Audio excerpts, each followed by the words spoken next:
Edward Hargrave never believed in ghosts, but the first time he entered the High Court after midnight, he felt the air claw at his lungs, as though the building itself wanted him gone. Beside him, Margaret Ellison, a sharp-eyed clerk with years of service behind her, whispered that the court was a graveyard of broken verdicts. Neither of us laughed at her words, because even before the doors closed behind us, we both knew something was watching from the shadows above the judge's chair. The first time I stepped into the old High Court, I felt something shift in the air around me. It wasn't just the smell of age or the weight of history in the architecture, it was heavier than that. Something pressing down on my chest, something that whispered of secrets buried deep within stone walls. The building towered like a blackened monument, its massive iron gates creaking as if they groaned under the burden of centuries of untold stories. I had been assigned to the night shift as a junior clerk, a duty I had accepted with more pride than caution. The High Court had always fascinated me from afar, its grand halls and carved pillars a reminder of power and law. But as soon as I crossed its threshold, the honor I felt began to rot into unease. The corridors stretched endlessly, their marble floors reflecting the dim light of hanging lanterns that swayed ever so slightly, though there was no breeze. Every step I took echoed too loudly, bouncing off high ceilings and distant walls, so sharp and hollow that it felt like the sound belonged to someone else's footsteps, following close behind me. The silence that filled the spaces between those echoes was not natural silence. It was heavy, suffocating, as though the walls themselves held their breath, listening. I tried to distract myself by focusing on the work I was meant to do. Dusty records sat piled on my desk, their spines cracked and their pages yellowed, the scent of parchment and mildew clinging to them. I lit a small lamp and sat down, forcing myself into the rhythm of sorting, stamping, and stacking. For a while it almost worked. But then, faintly, I heard the sound of paper shifting. At first I ignored it. Perhaps it was a draft, though the windows were sealed with thick wooden shutters. Perhaps it was rats, though none had ever been reported here. Still, the sound persisted, the crisp slide of parchment against parchment. My heart stumbled in its rhythm, and I raised my head. The desk nearest to me was untouched, its files stacked neatly, yet the noise was undeniable. It was not random. Either it had the deliberate cadence of someone turning a page. My throat tightened as I stood, the lantern in my hand casting shaky shadows on the walls. The noise stopped the instant I moved, leaving me with silence so absolute it roared in my ears. I swallowed hard and stepped toward the tall wooden door at the end of the hall, the one that led into the main courtroom. I don't know why I went there, curiosity perhaps, or a need to prove to myself that nothing was happening. The door creaked as I pushed it open, the sound tearing through the quiet like a scream. The courtroom lay before me, vast and cold, the wooden benches aligned in perfect rows like mourners attending a funeral that had never ended. The ceiling arched high above, lost in shadow.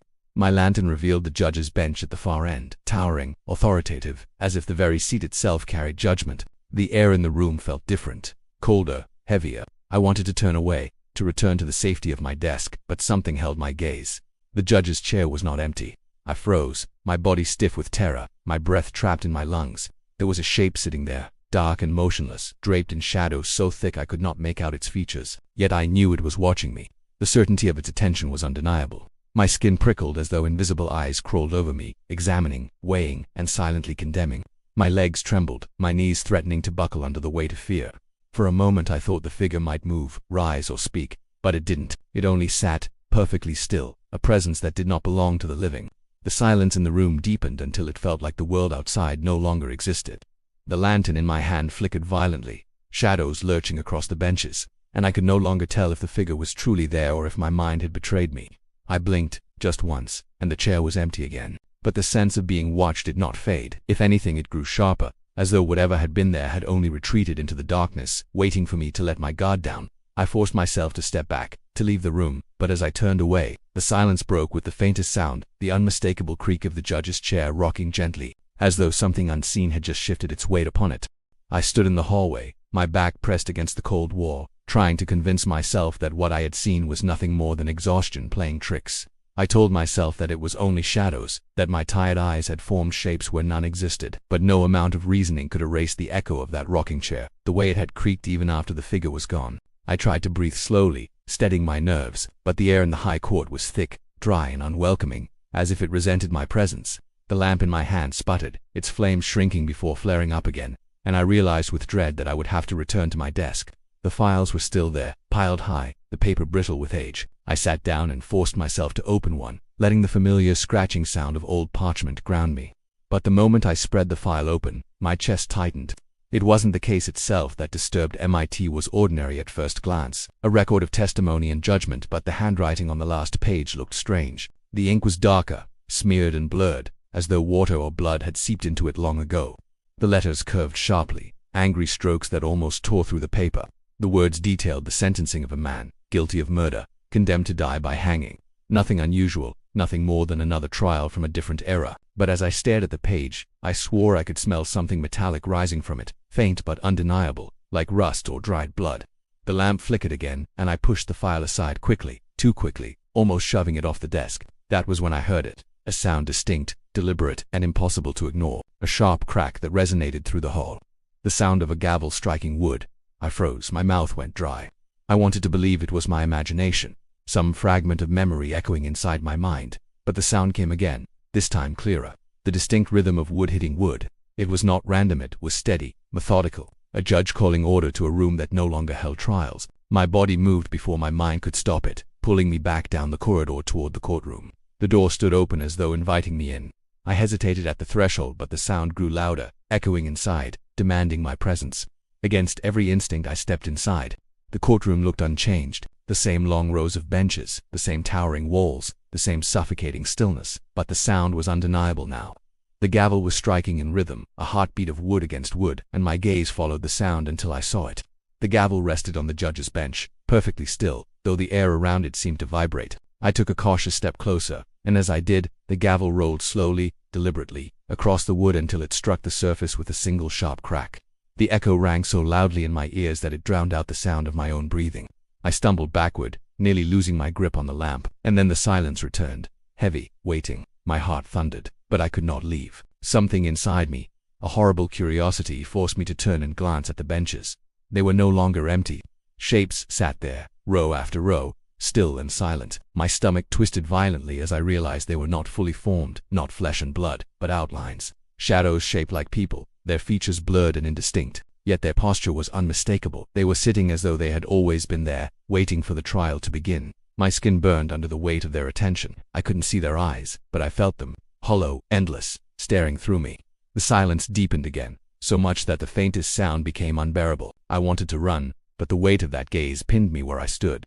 Then the gavel rolled once more and struck with another crack. The audience leaned forward slightly, in perfect unison, like puppets pulled by invisible strings. My breath hitched, my hands trembling so violently that the flame in my lamp danced wildly. I forced myself to step back, desperate to escape, and in that instant, I swore I saw the figure again, seated in the judge's chair. Still watching, I blinked, and the chair was empty, but the air was colder, heavier, and as I stumbled out of the courtroom, I knew I had not imagined it. Something had been there. Something had seen me. When I reached the safety of the hallway, I dared one final glance over my shoulder. The benches inside the courtroom looked empty again, and the gavel was still. But the heavy wooden door, which had been open when I entered, began to close on its own, inch by inch, until it slammed shut with a force that rattled the entire hall. The sound echoed like a final verdict, and I realized with a sickening chill that the High Court did not want me to leave. I told myself I wouldn't go back into the courtroom, that whatever lived in there could remain hidden behind its heavy wooden door. But the building had other plans for me. The corridors twisted like a labyrinth, and no matter how many times I tried to retrace my steps, I found myself circling back to the same place. The silence was unbearable, louder than any sound, broken only by the faint whisper of my own breathing. The lantern I carried seemed to weaken with each passing second, its light shrinking until the shadows stretched tall and hungry around me. At some point, I realized the door to the courtroom stood ajar again, though I hadn't touched it. The faint smell of damp wood and iron seeped through the crack, crawling into my lungs. I wanted to turn away, to fight against the pull that drew me toward it, but my feet betrayed me. Every step brought me closer until I crossed the threshold once more, swallowed by that cavernous space. The benches were no longer empty. My stomach turned cold as I saw them filled, row after row, with figures darker than the shadows around them. They were shaped like people but blurred, their faces twisted into something formless, as if the air itself refused to give them identity. They didn't move, didn't breathe, yet I could feel their attention heavy on my shoulders, dragging me down with its weight. The silence was worse now, because it wasn't empty. It was expectant, like the pause before a sentence is spoken, before a judgment is declared. I forced my eyes away from them and focused on the judge's bench, towering at the far end. The gavel sat on the polished wood, but I noticed something I hadn't seen before: words, no name, hundreds of them, etched into the grain, running in crooked lines across the surface. Some were faded, nearly gone with time, while others were deep and fresh, carved with deliberate precision. My heart pounded as I reached out, almost against my will, and let my fingertips brush across the names. That was when I saw it. My own name, It glowed faintly under the lamplight, not carved long ago, but newly etched, as though added only moments before. My hand trembled as I traced the letters, cold spreading up my arm. I stumbled back, bile rising in my throat. The air thickened, pressing against me, and I became aware of a sound I hadn't noticed before: the rattling of chains. It was faint at first, like metal dragged across stone in some distant corridor, but it grew louder, closer, until I could almost feel the vibration beneath my feet. I turned toward the benches, and my stomach dropped. The figures were no longer sitting in still silence. They leaned forward, their blurred faces angled toward me as though my name had stirred them from their eternal waiting. Their bodies shifted slightly, a synchronized movement, unnatural and deliberate. The sound of chains came again, though I could see none. The weight of judgment in their posture was unbearable, like a jury that had already decided my fate. Panic surged through me, and I bolted toward the door. Relief surged for a fleeting moment as my hand touched the cold wood, but when I pulled it open, the hallway I expected was gone. In its place was another courtroom, identical in every way: the same rows of benches, the same suffocating air, the same looming judge's chair at the far end. My knees weakened. I staggered inside, the door slamming shut behind me. The gavel sat on the bench again, waiting. The benches were filled with shadows again, silent and still. But this courtroom was not the same, not entirely. My eyes were drawn to the judge's chair, and my breath caught in my throat. The figure was there, no longer just a suggestion in the shadows. Its presence was undeniable, tall and robed in black, a hood concealing its face. It did not move, did not speak, but I felt its awareness cut through me like a blade. The silence swelled, crushing, unbearable. I wanted to cry out, but no sound left my throat. My skin prickled as though hundreds of invisible fingers crawled across it. The figure remained still, but I could feel the verdict waiting in the air, ready to fall. I turned in circles, desperate for another door, another way out. But the walls stretched endlessly, mocking me with sameness. No matter where I looked, the courtroom stared back at me. And then, from the judge's chair, came the faintest sound. Not a gavel, not chains, but the rasp of breathing, slow and deliberate, deep enough to shake the silence. It was the first sign of life I had heard in this place, and it wasn't mine. I don't know how long I remained trapped in that endless courtroom. Time had no meaning anymore. My watch had stopped, the second hand frozen in place, yet the shadows stretched longer and darker as though night itself kept thickening around me. My stomach cramped with hunger, but my body felt strangely detached, as if the need to eat or sleep belonged to a world I had already left behind. The only thing I could feel with certainty was fear. It crept through me like a sickness, winding tighter and tighter until it was the only thing keeping me alive. The shadowy audience never shifted again. They sat in silence, blurred faces turned toward me, their stillness more horrifying than movement could ever be. The figure in the judge's chair didn't stir either. It was motionless, yet I could feel its attention crushing me, a weight that made my lungs ache each time I tried to draw breath. I walked the length of the courtroom again and again, fingers scraping the walls, searching for a crack or doorway, anything that would lead me out. But every corner betrayed me, leading me back to the center of the room, as if the building itself was a maze that bent around my steps. My voice broke the silence only once. I shouted into the cavernous space, the sound echoing up into the darkness above. The echo returned to me not as my own voice but as a chorus of whispers. Dozens, maybe hundreds of voices, soft and layered, repeating words I couldn't understand. Their tone wasn't angry, but it wasn't kind either. It was like a chant, a prayer in a language that made my skin crawl. The audience didn't move, but I swore their blurred faces tilted slightly, listening. I pressed my hands to my ears, but the whispers seeped through my skull as if they were inside me, not around me. I turned back to the judge's bench and froze. More case files had appeared on the desk, stacked neatly, their covers untouched by dust. They hadn't been there before. My hands shook as I opened the first one, and what I saw made my blood run cold. Each file contained a name, a date, and a cause of death. The handwriting was the same angry dark script I had seen earlier, gouged into the paper so deeply the ink had bled through. These weren't trials of the living. They were death records. I flipped through file after file, unable to stop myself, my breath quickening as the pattern became clear. Every file ended the same way. Guilty, executed, gone. The last file was blank, a single empty page, clean and waiting. The sight of it made my stomach twist violently. My hands itched to push it away, but something stronger kept me holding it, staring at it, imagining my own name filling that void. The air in the courtroom grew colder, so cold my breath fogged in front of me. I looked up and saw the judge's head tilt, the first movement it had made since I entered. The hood shifted slightly, acknowledging me, and in that instant the gavel rose from the desk. It floated upward, twisting slowly in the air, before slamming down with a sound so deafening it shook the room. The audience rose in unison, their blurred bodies lifting as one. The silence fractured, replaced by a low moaning that seemed to come from the walls themselves. The floor beneath me shuddered. Thin cracks ran through the marble, splitting wider with every second. From those cracks came pale hands, skeletal and cold, clawing upward. Their fingers stretched toward me, scraping my legs, pulling at my clothes. I stumbled backward, kicking and thrashing, but the hands kept multiplying, reaching out with desperate strength. The gavel struck again. The cracks widened. More hands burst forth, pulling themselves higher, attached to bodies that had no eyes, no mouths, only twisted features that looked as though they had been erased. Their grip was ice on my skin, their strength inhuman. I tried to scream, but the sound caught in my throat as I realized the shadows in the audience hadn't moved to help me or to harm me. They simply watched. It wasn't chaos. It was order. It was procedure. The trial was continuing, and I was the accused. The judge lifted its hood slightly higher, and though I still couldn't see its face, I felt the weight of its verdict pressing down on me. The gavel floated once more, and as it rose above the desk, the whispers returned louder this time, no longer indecipherable. They were chanting a single word, again and again. Guilty. The gavel fell, and the floor gave way beneath my feet. I plunged into the darkness beneath the courtroom, swallowed whole as the marble floor split apart. For a moment, I thought I was falling forever, the cold air tearing past me, the whispers chasing me into the abyss. Then, just as suddenly, I landed hard on something that felt like stone. The lantern had slipped from my hand during the fall, but instead of shattering, it glowed faintly at my side, its flame flickering as if reluctant to die. I picked it up and lifted it high, my heart pounding as I saw where I had landed. It wasn't a basement. It wasn't even a room. It was another courtroom, almost identical to the one above. The benches stretched in neat rows, the portraits hung in perfect symmetry, and at the far end, the judge's chair loomed, shrouded in shadow. For a sickening moment, I thought I had somehow been thrown back into the same place, doomed to repeat it all again. But as I looked closer, I realized the differences. The portraits weren't of dignified judges anymore. Their painted faces were twisted in grotesque expressions of agony, mouths stretched wide in eternal screams, eyes blackened with rot.